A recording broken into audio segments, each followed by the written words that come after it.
This station, in cooperation with the Federal Civil Defense Administration, brings you by transcription, This is Civil Defense.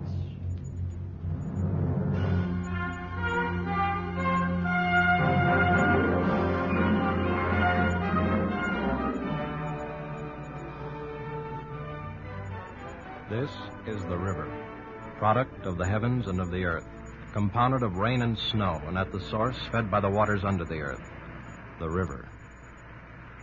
For the most part, the river is a friend to man, working with the sun, the air, and the soil to feed the sheep, the cattle, and the crops that sustain his life. The river is a highway, floating on its waters the busy ships of commerce. The river is power. It is heat and light as it turns the wheels of giant turbines to make electric energy.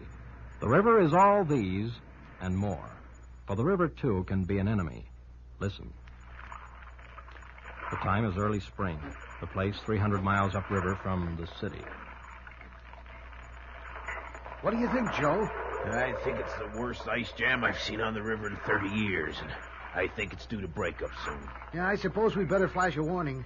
You know, it looks like 1 million tons of water backed up by this ice are going to be let loose all at once. Yeah, listen to that. You know, times like this, I'm sure glad I don't live downriver in the city. I only hope they're prepared.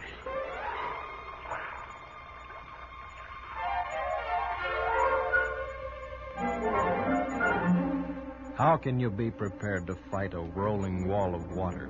What can you do when a river strikes in fury?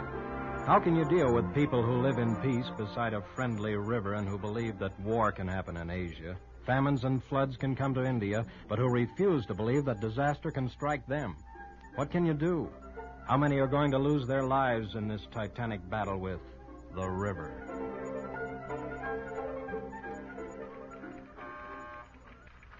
Civil Defense, I'll connect you. Civil Defense, the line's busy. Will you wait? Civil Defense, one moment, I'll connect you. Yes, I've alerted the whole Civil Defense Organization. It's going to be tough, all right. We better give top priority to filling sandbags, build up the levees, get set for full mobilization. Use Plan D. Let's get the command operation going right away. Sure. I'll give you a call in an hour.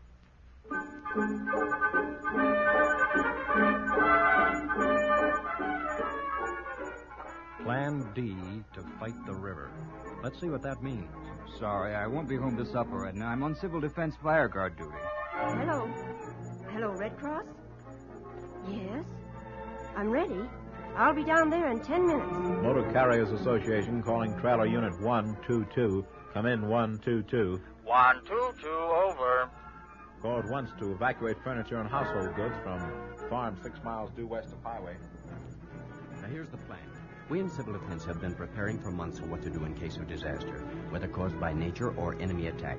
We have the cooperation of other organizations in this area. Remember, we evacuate people first, then livestock, then personal possessions. Civil Defense Auxiliary Police and Fire Squads will work directly with the regular police and fire departments. You have a list of radiophone operators and amateur transmitters.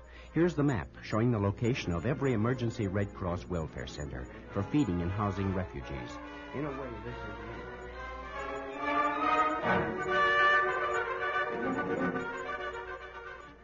How ready was the city?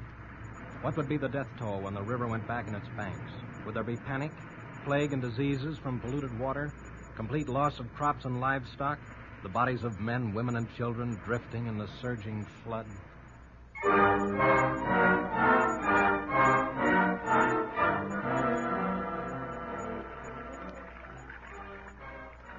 I'm afraid we waited too long to move out, Mother. I never thought it could happen to us. The water's rising fast. Maybe we should go out onto the roof. They said the river was coming, but somehow I never believed it.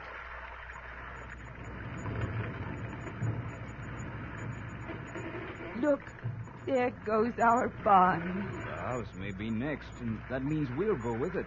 Oh, surely they'll send somebody. They must have boats already. All we can do is wait, Mother. Wait and pray.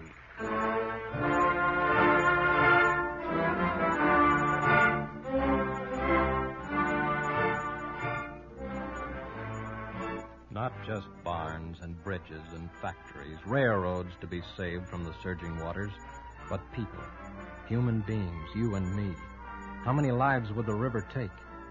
Around their radio sets, other people in all parts of the country listen to the news. Listen, for instance, to CBS News reporter Ed Murrow, who gave an eyewitness story of the flood. At 5:30 this morning, we stood on the bridge over the river. It sort of strummed in an off-note key as the steel stood against the drive of the water. The bridge shivered and moaned softly. And when the crest came, we didn't know it. Now that there has come a respite, there has been time to look a little at how this battle was fought. Most of the people who fought it are nameless. Some of them just waited for the emergency that didn't come. And as in war, the waiting is the hard time. For 2 days, almost everyone I have talked to has said the key to this whole business, the reason we raised 13 miles of levees 3 feet in 6 days, the reason we evacuated the people so smoothly, the reason there was no declaration of martial law, the reason for almost everything came back to the Civil Defense Organization. I think it may be the real story of this struggle. What is this civil defense? Let's ask some of the workers. How about you, for instance? Me? Well, I'm from the Red Cross. We're trying to feed and clothe those poor people who lost everything they had when the waters came. And you there at your desk, where do you fit into civil defense? I'm an executive of a construction company. Our whole firm is enrolled in civil defense. All our equipment and all our manpower has been thrown into this fight against the river. Bulldozers, trucks, earth-moving apparatus, and the crews to operate them. People who know their equipment. Excuse me, that's an emergency call. The river's about to break through in a couple of new places.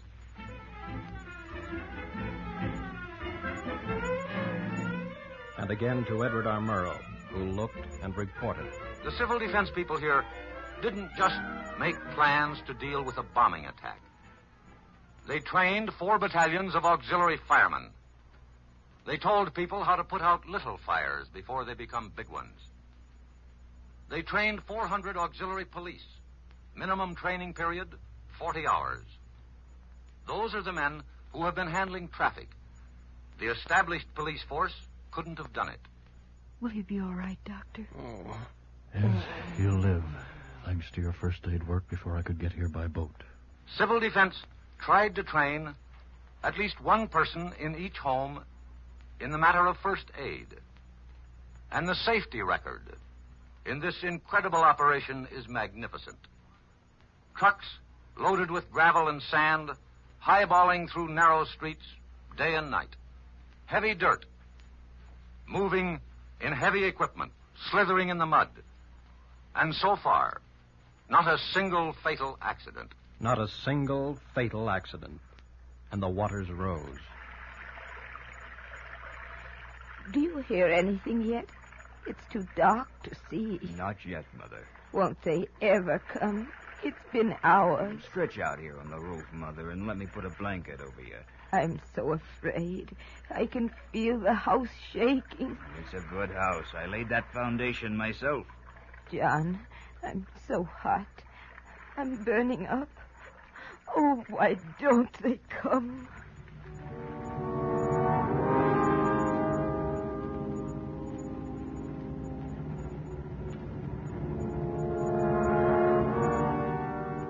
There were heroes in civil defense, men and women who never before in their lives had faced danger and death, who had lived humdrum lives, joining civil defense because they were needed and asked, but who thought real action was far off. People like this one. We might as well give up. The current's too strong. Oh, we can't give up now. If you'll hold the boat steady with the oars, I'll dive in and rescue them. Bill, you're crazy. You'll never make it. Oh, yes, I will. Here I go. Hey, can you pull over this way? I'm trying. Okay. Here's the first one. Easy. I think her leg's broken. Easy does it. Now for the kid. Okay, here's the kid. Good. Well, look what I found. Come on, fella. Into the boat with you. Here I come. How are the others? Okay, I guess. Yeah, mother and kid are okay.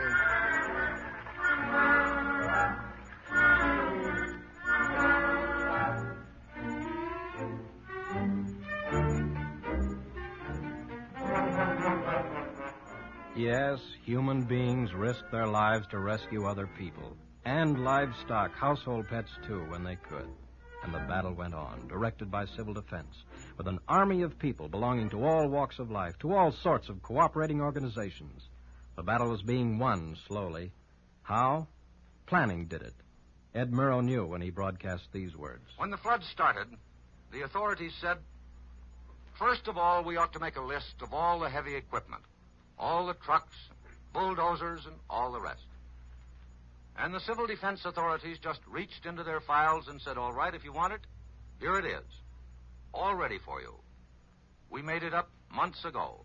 We know exactly where every truck, bulldozer, every drag line, every piece of heavy equipment is to be found. And when men were wanted, civil defense had both the plan and the leaders. They hadn't recruited a lot of people and then given them nothing to do. But they had the equivalent of the staff, company, and even squad leaders, and that had all been established. Oh. Are you all right, Mother? It's so dark. How's the fever? First the chills and then the burning. Oh, why don't they come? I don't know. I've been praying, Mother. Water. You can't drink it. It's full of disease.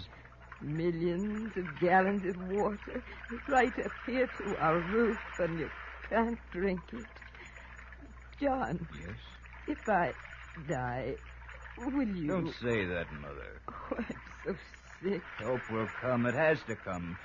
Maybe I can swim and bring help. Oh, no, you'd be drowned. I can't let you suffer. John, there's a light. Where? Over there. It's a boat. Call to them. Help! Help! Over here! Over this way! Hello! Flash a light! I haven't a light. Right this way, over here. Well, we'll have you out in a jiffy. Do you hear, Mother? The Lord has answered our prayers.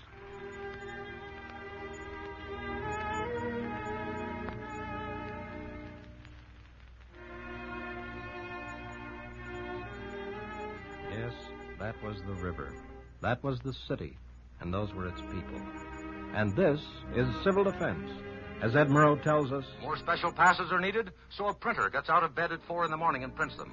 Some billy clubs are needed, so a man opens his shop and turns them out on a lathe.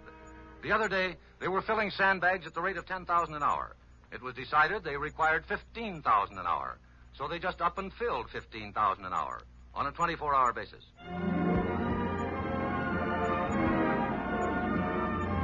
And who knows whether this year or the next there may be an enemy attack, or another river, another city, or another kind of war. For your services as a civil defense volunteer may save your own life or the lives of the ones you love. This one episode in a long line of civil defense services in natural disasters is based on the actual sequences occurring during the Missouri River floods of April 1952 in the Omaha, Nebraska vicinity. This is Civil Defense, brought to you by the Federal Civil Defense Administration, is written and directed by Jack Weir Lewis, and is produced and transcribed by the Rocky Mountain Radio Council.